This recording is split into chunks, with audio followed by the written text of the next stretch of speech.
Hi friends, welcome back to my channel, or welcome if you're new. My name's Dalia, and we're back again on my new witchy medieval island, abandoned island of Grim Isle. So if you haven't seen my last couple of videos for this island, oh, I just got rid of that leaf. Oops.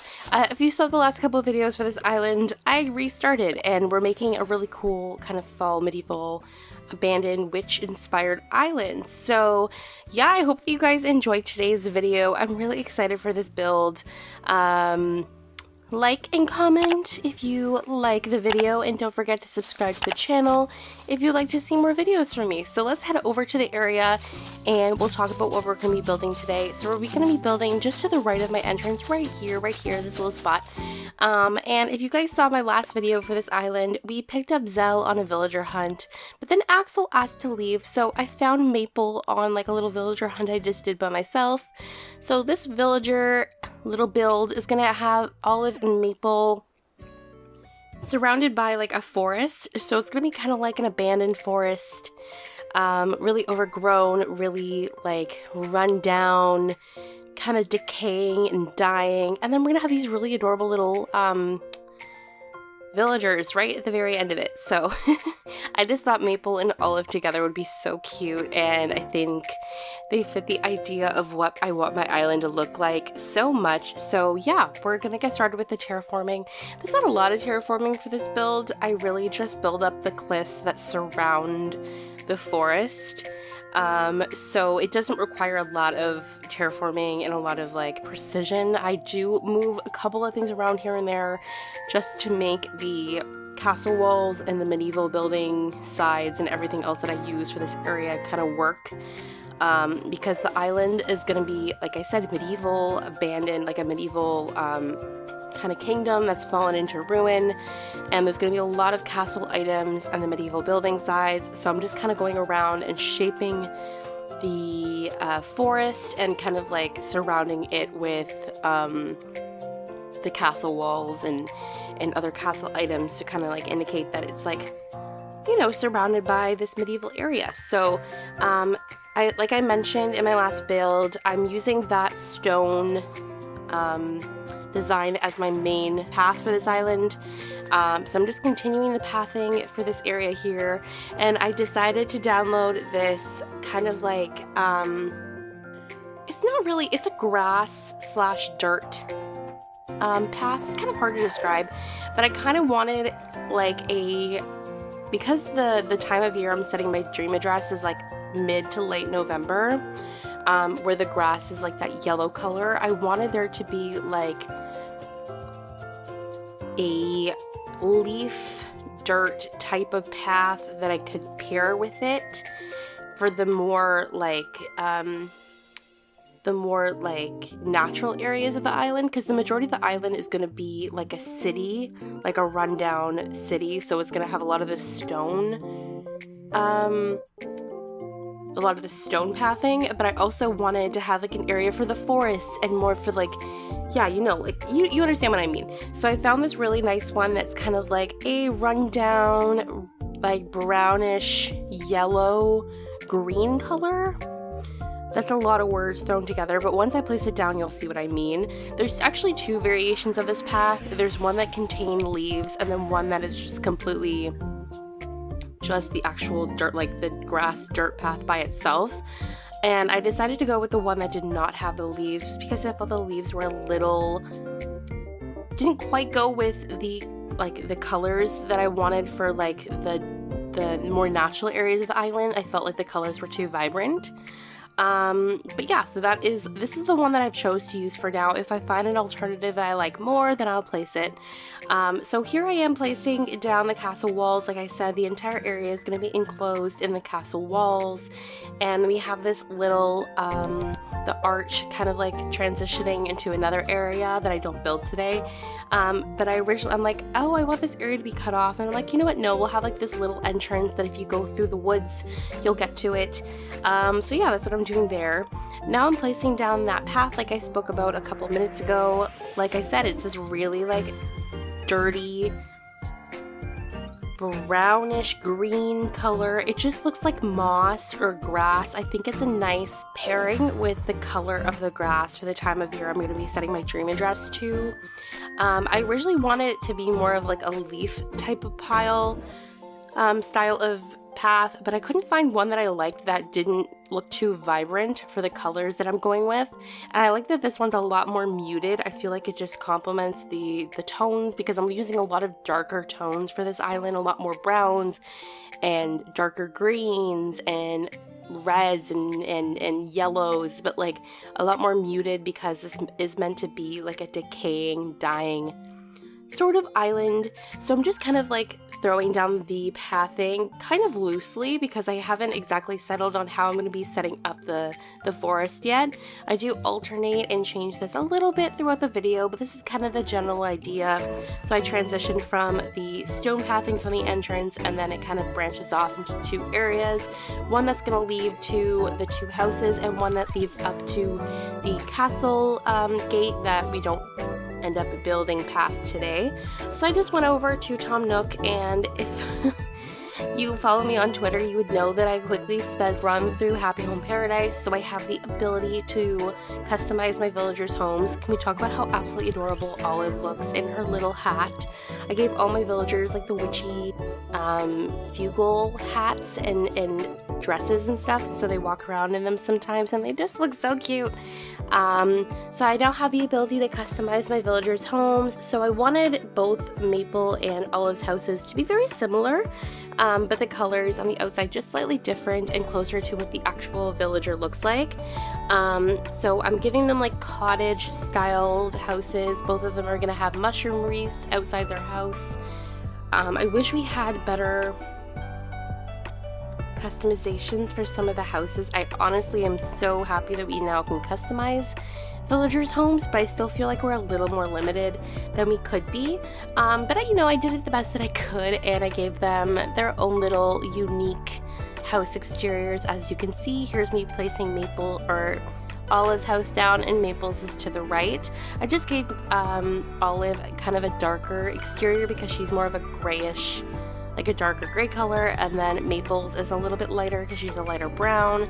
And this is what their houses look like once they're fully built and in place. So we're just going to be continuing the pathing. I am not going to lie to you guys. I like being completely transparent. When I tell you I moved each of their houses probably like 7 or 8 times because I couldn't decide where I wanted their houses to go. I didn't want them to be too far away from the entrance to the forest, but I wanted it to be far enough away that I still had enough room to plant a lot of trees and add a lot of items. So I was originally going to be like, okay, they're side by side. No, maybe one should be further back and one should be more in the front. But I wanted them to be close. I didn't want this build to be too big. My main problem when it comes to a lot of my builds is that I make them too big. So I didn't want it to be too large. I wanted them just to be right beside each other.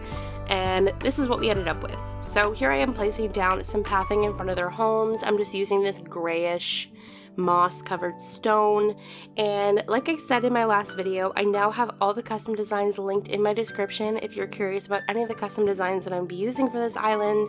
I don't have a completed list of all the designs yet. I have about at least half of my custom designs slots completely filled, primarily with just pathing. I don't really have a lot of sign designs yet, but yeah, if you're curious about any of the custom designs I'm using, the custom design links will be listed in the description. But don't hesitate to ask me in the comments if you have any questions, if there's something you're confused about, or yeah. So here I am running around and placing some items down. Traditionally, I'll place plants and trees and stuff before I place items, but I wanted to make sure before I planted any trees that I had enough room for the giant vines and the decaying trees, because like I said, this is a rundown, very old, decrepit forest, so it's going to be very old. A lot of the trees that you come across that are not like the actual natural trees in the game are going to be dying. So I wanted to make sure I had enough room to place those all down, and then I just added a couple more castle walls directly behind Maple and Olive's houses. Then we're going to be moving on to planting the trees. As you can see, I'm mainly going to be using the cedar trees for this section of the island. I do place a couple of regular hardwood trees just because I wanted a little bit of color, and this time of year they are like the reds and yellows and oranges on the color of the leaves. But because this is a forest, I wanted it mainly to be cedar trees. I think the cedar trees, especially for this time of year, have this really cool kind of cool tone green color to them. So I just quickly ran around and planted a ton of them, and then started time traveling in order to stunt the growth of some of them. As you can see, this is kind of like the general layout for them. I do change a little bit of them. I planted a bunch of them behind the villagers' homes, which I end up actually moving because I create like a little, I don't know, storage area for the two villagers afterwards. And here I am stunting a couple of the trees just by planting some orange trees directly behind them. If you're curious about how you can stunt the growth of trees in the game, you just have to plant a fruit tree beside or behind, just basically directly next to the tree you want to stunt, and that'll stunt their growth. So I'm just doing that quickly, and then we're going to time travel one more time, and we're going to have our fully grown trees in, and then we can move on to the decorating and more fun portion of the video. I always love planting trees and stuff, but once again, especially when you're planting this many, it can get very tedious. And once again, I also time traveled a lot in order to accomplish this build, so I was kind of finished with the whole time traveling aspect of this build. So after I time traveled one more time, we had all the trees grown in, and I just planted a couple of more that I knew weren't going to be permanent because, like I said again, this is a very old forest, and I just wanted to cut down a few of the trees. So obviously they're just meant to look like trees that have fallen down over time. And yeah, once we were finished with that, I do go back and add a couple more trees and things here and there, but essentially we were done with that portion of the video. So we're going to start placing down some of our items. The piles of leaves were a huge item in this build. They're going to be a huge item on my entire island.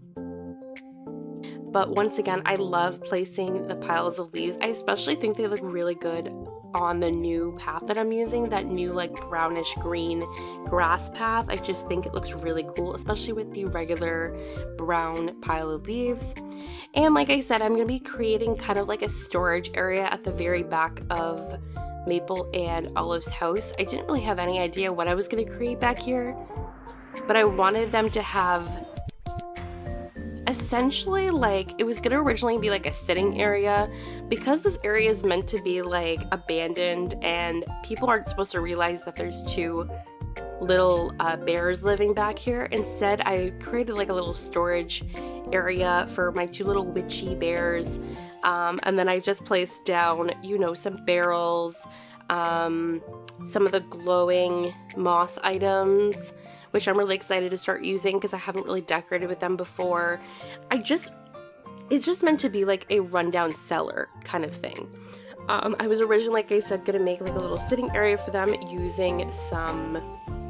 using the rocking chairs, but I decided, you know what, like I don't have to create a sitting area for all of my villagers' homes because I have a tendency to always do that. So instead of doing that, I just created this little back area cellar. All my villagers on this island are meant to be witches, which is a little unknown if you don't immediately realize. So I'm kind of hiding the witchy aspect of the island by just creating like a lot of like bizarrely placed like jars, and you're gonna wonder like, hey, why does this villager have like a cauldron at the very back of their house? Because I am gonna plan to decorate all the interiors of the villagers' homes, so when you visit the dream address, each of them are going to have their own kind of like spooky house, which don't immediately look spooky upon like entering, but there's just like really bizarre, like, why is this here? Like, why does this villager have like all these jars of like unlabeled like spices and things? Like, it's meant to be like more of subtly than like boom in your face, like, hi, this is a villager who's a witch. And then over here, just because I can't help myself and because I wanted to complete the back of this area just with like one more little baby build, I decided to make a little laundry area just because I always make laundry areas and I can't help myself. And I figured, you know, like it kind of makes sense. Like I still think it's kind of fitting for this area because even though this is meant to be abandoned, this is still a lived in space for some of my villagers. So I figured, you know what, it made enough sense for me to create like a little clothing laundry area. It's nothing special, it only includes a few items, but it makes the nice transition from abandoned to lived in. So yeah, that's what I decided to go with here, but I still think it's really cute. A lot of the items I use are still like in a deeper brown color, using a lot more of the pirate barrels than the original barrels, which adds that more like, what's it called, like decayed look to it. And yeah, then I started running around and planting lots of weeds. I'm using the glowing moss weeds for this island, which kind of, once again, adds that very subtle hint of like this island is not exactly normal, obviously because it's like a sparkling like bright green weed, which I think is a really nice pop of color considering a lot of the rest of the area is a lot more muted with the tones like I previously mentioned. And then in between all of them, I'm placing some spooky items. In the last area for my market area for my main entrance, I use them in all of like the gray white tones because that was meant to be like a completely abandoned market that no one lives in, no one visits. But because this is more of a lived-in area, even though it is still meant to be an abandoned forest, I've decided to use all the other colors as well. I mainly will be using the yellow or the orange and the green for the rest of the island, but the areas that are mainly like the abandoned medieval island, I'm going to be using the gray just because it kind of to me looks like the pumpkins have died along with the rest of the area. So while the rest of the area has been abandoned, kind of like the pumpkins have all like turned to gray. And yeah, then I'm walking around planting a bunch more like weeds and placing some wheat fields and more piles of leaves, and then really just kind of completing the rest of the space and just filling it in as much as possible. I wanted this area to be very overgrown, very run down. So there's really no rhyme or reason to how I'm placing any of these items down. I just wanted it to be very scattered and messy because this is meant to be obviously a lot more of a natural build than like my previous one, which was a lot more structured. But yeah, and then a couple of the more like the pumpkin lanterns I'm going to be placing on top of like some mushroom stools and like regular log stools just to give them a little more height instead of just placing them on the ground. And then I thought it'd be kind of cool to place a couple of tarantula models just in like the corner little spaces. You can't really see them, but I think they look really cute. I like using models in some of my builds, but because I'm trying to hide the stand portion of the model, I'm placing them like behind areas so you can't see the silver part of it. And then at this point we were basically finished with the build. After I place a couple more of the pumpkin items, the last thing I'm going to do is just plant a couple of flowers. The colors I'll mainly be using for flowers on this island are black, white, green, and some orange, but not like a lot of orange, just because I think once again this island is mainly going to be a lot more muted, so I think some of the orange flowers are a little bit too vibrant for the color scheme that I'm going with, but I will be placing them here or there, mainly using the tulips and the cosmos I think.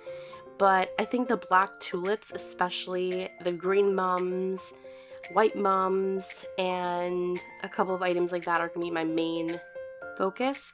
And then just in this corner right here, I placed two simple panels with this door design on it, and it's meant to be like a hidden cellar that obviously only Maple and Olive have access to. It's hidden. Once again, it's like there's gonna be a lot of hidden areas on the island that you don't immediately notice if you're not looking. Like you can see they're hidden behind some trees. And I'm gonna place a wheat field in front of it too, so it's just really like obscured. and I think creating little areas like this across the island is gonna be so much fun, because it's just, I don't know, adding a lot more to the island lore and the fun aspect of the theme that I'm going with. And then the last thing, I ran around and placed some pine cones and acorns and mushrooms. I love placing just fallen items like this because it just adds a lot more to the whole rundown area of the island. I am not gonna lie to you, since I finished making this build, I have gone back and tweaked it just a little bit here and there. I do time travel to grow all my weeds in so that they're more like to the last stage of the growing period, so it looks a lot more overgrown. But I think I'm always gonna be fiddling with spots like this and like changing, just like adding a little custom design on the floor here and changing the placement of this little spot there. But overall, like, I'm really happy with the way that this build turned out. I think it's exactly how I pictured in my head, and it just looks really, really nice, considering this is like my first time actually trying to create an island a little bit different than my traditional standard style of build. So after time traveling to grow all the weeds in, I started at my entrance, and we have Tex hanging out with us. He was my starter smug villager, if you're wondering what he's doing on the island. He's great, but unfortunately he will not be staying. Doesn't exactly fit the theme. But anyway, yeah, we're officially finished with the build, so without further ado, let's check out the final build.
Alright, that is everything for today's video. I really hope that you guys enjoyed. I had so much fun making this. I'm just enjoying making this island so much. I'm not gonna lie, I was a little bit struggling with what to build for this next area, but I think it just turned out amazing. So I hope that you guys enjoyed it as well. Don't forget to leave a like, comment down below, and subscribe to the channel if you would like to see more videos from me. And yeah, I hope you guys all have an absolutely wonderful day, and I will see you all in my next video. Bye!